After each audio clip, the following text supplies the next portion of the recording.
is a, you know, we're in a town that is a relatively conservative, mostly white suburb of New York City. Wow. And so, you know, and so like, and like the county is pretty diverse, but it's kind of segregated in a way, in that there's, you know, kind of like, there's a couple of larger cities in the county that are more diverse, and then there are the like wider, more conservative areas, and they're very close to each other, but they're separated.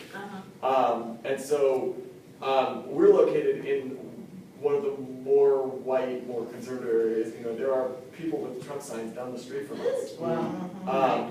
And so like, it's, you know, so it's kind of, you know, just where we are located is a bubble, just by the fact that we exist in this space.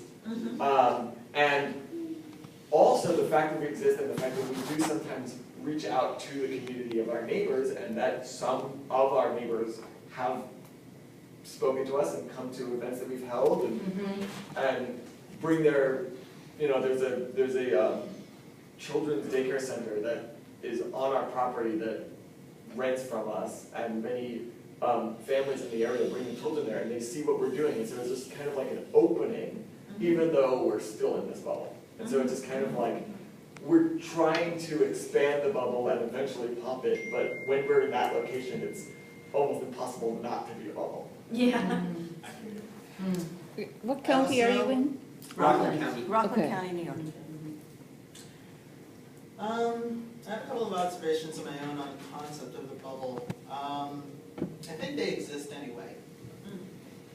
And I think they come into existence, take this university for example, or any university, they are in a sense a bubble. They are a space in time for people to come together for a purpose. So a classroom is also another bubble. We're in a bubble right now because we all decided that we're interested in this topic and we wanted to engage other people together.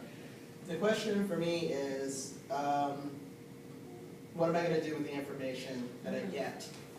So as I mentioned earlier, I belong to a shul that is boycotting us.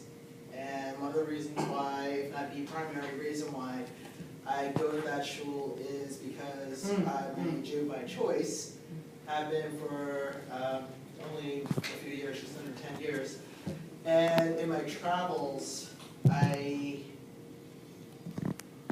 never felt as at home as a black person, as a female,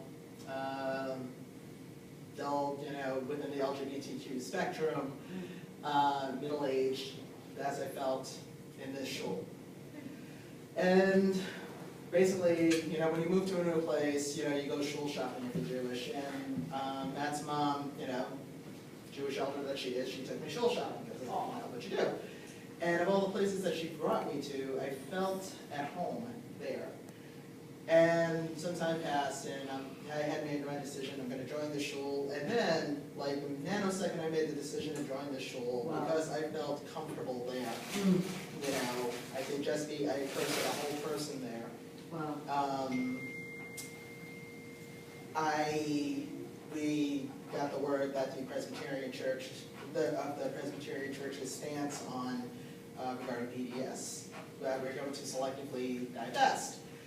And we also heard a report back from Rick, you know, what that whole process was like, and what OJC's letter said to. What's OGC? Oh, That's the shul. that's the shul I belong to. Okay. What they thought of that decision was sent to us Wow. at Presbyterian Church. So I'm standing there quite literally in the middle of all of this, like that, you know, Steelers real song. And stuck in the middle with you. Anyway, it's like, and I basically, I went to the rabbi and I went to Rick and I said to them, you know, is this going to be an issue? I really want to go to the shul, but is this going to be an issue? And both of them basically said, no, it's not going to be an issue. You know, you have to be comfortable in the place where you pray. And so I knew it was going to be awkward. And it is awkward, it remains awkward. But, and this brings me back to that point of like, what do you do with the stuff that you learn in the bubble?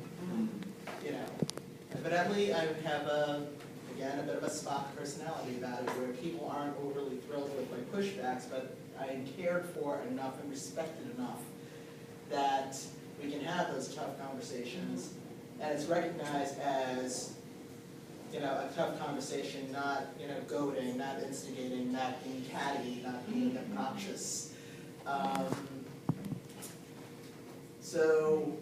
And I think you have to have a bubble for something like that. And I think it's okay to learn inside the bubble and to be prepared to take what knowledge you have outside of it.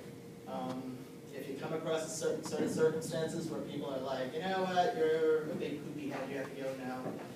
All right, that's what they think of you. That conversation is now closed. It's not open to you anymore. As hard as that is, you have to go. So that's that. Yeah. Okay, I'm gonna keep passing around and then we'll just keep going.